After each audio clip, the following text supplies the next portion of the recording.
Assalamualaikum warahmatullahi wabarakatuh.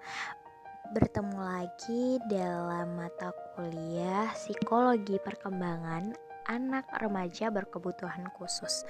Nah, pada kesempatan kali ini kita akan membahas diskalkulia yang akan dijelaskan oleh saya, Sasha Fanani Salsabila. Oke, sebelum itu kita harus tahu nih, diskalkulia itu apa sih? Nah, diskalkulia adalah ketidakmampuan belajar dengan salah satu cirinya yaitu kekacauan dalam berhitung. Nah, menurut Haris dan Munawir, diskalkulia ialah ketidakmampuan berhitung yang penyebabnya gangguan pada sistem saraf pusat. Nah, gangguan sistem saraf pusat yang dimaksud adalah ketika siswa lemah pada kemampuan persepsi sosial, juga lemah terhadap konsep arah dan waktu, serta terkena gangguan memori. Nah, begitu pula siswa yang mengalami kesulitan dalam membedakan bentuk geometrik, simbolik, konsep angka, bahkan kesulitan dalam melakukan operasi matematika seperti operasi penjumlahan, pengurangan, perkalian, serta pembagian dengan mahir. Nah, selanjutnya, menurut Nevid itu mengatakan bahwa jika siswa mendapatkan masalah matematik dengan tingkat yang serius, maka siswa tersebut bisa dikategorikan mengalami masalah diskalkulia. Nah, masalah yang dimaksud ini adalah masalah dalam memahami istilah-istilah pada matematika dasar atau operasi matematika.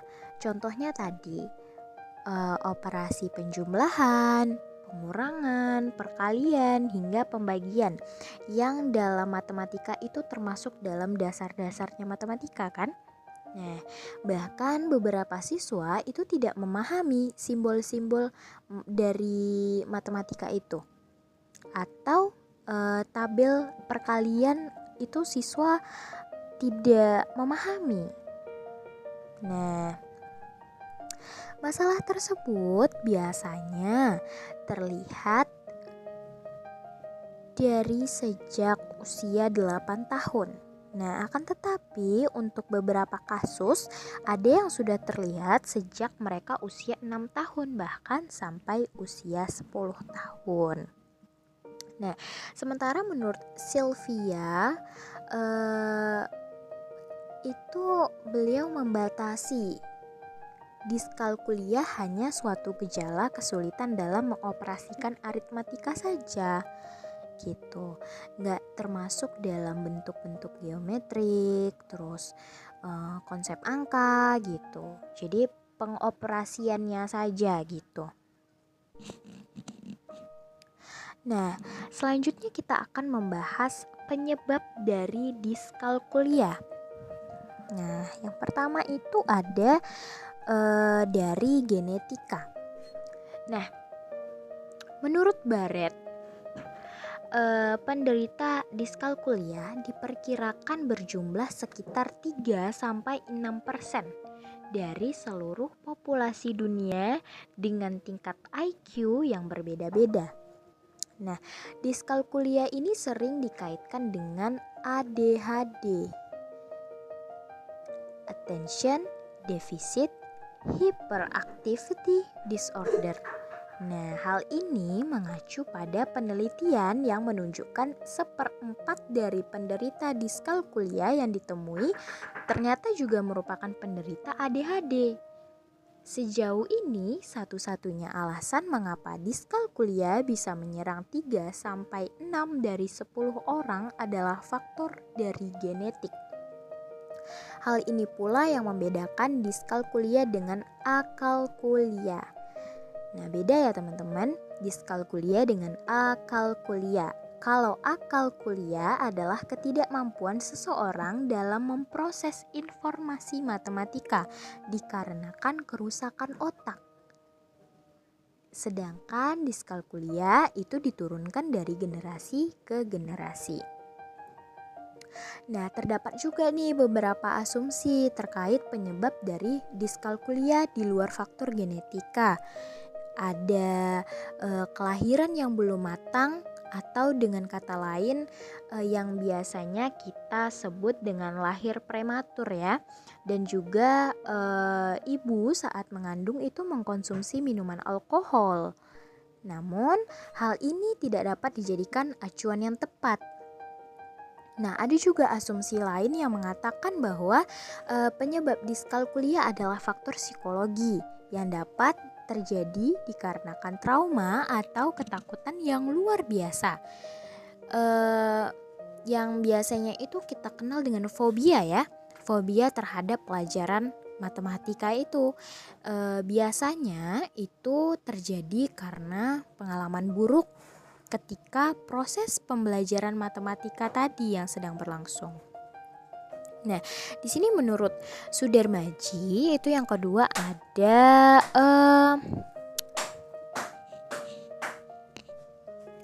yang kedua itu ada lemah dalam proses visual atau proses penglihatan.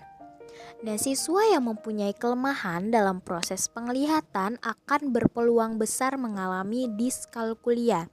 Ia juga berpotensi mengalami masalah dalam mengeja serta menulis karena dari proses visual atau penglihatan itu kan lemah ya.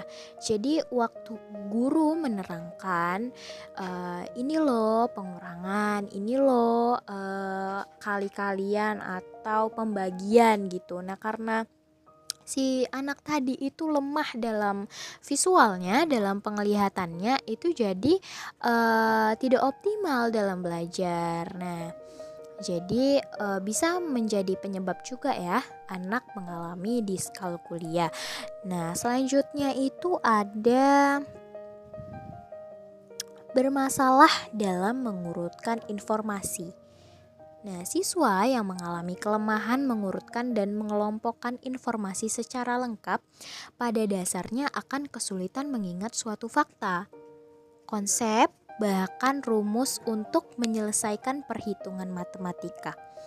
Jika masalah ini merupakan penyebabnya, maka siswa akan mengalami hambatan pada aspek bidang lainnya, misal membaca kode-kode atau mengeja, atau bahkan hal apapun yang memerlukan kemampuan pada hal mengingat secara detail. Nah, ada tambahan, itu ada fobia yang tadi telah disinggung ya, fobia terhadap pelajaran matematika. Nah, pertanyaannya, ada nggak sih anak yang fobia, takut gitu akan pelajaran matematika? Nah, di sini penjelasannya adalah siswa yang pernah mengalami trauma terhadap pelajaran matematika dapat kehilangan kepercayaan dirinya. Nah, kok bisa sih? Nah, trauma itu juga dapat dikarenakan oleh beberapa masalah nih. Contohnya seperti guru yang sering marah-marah, atau guru yang galak gitu ya, atau guru yang memiliki wajah atau karakter yang seram waktu menerangkan ya, waktu menjelaskan pelajaran. Nah, hal tersebut membuat beberapa siswa menjadi takut, bahkan mengakibatkan siswa tersebut susah memahami pelajaran matematika. Nah, selain masalah itu, hal lain yang mengakibatkan siswa mengalami fobia terhadap pelajaran matematika itu disebabkan ketakutan siswa jika hasil yang diperoleh itu salah. Jadi siswa itu takut salah gitu. 2 tambah 2 apa ya gitu. Nah, aku takut salah gitu.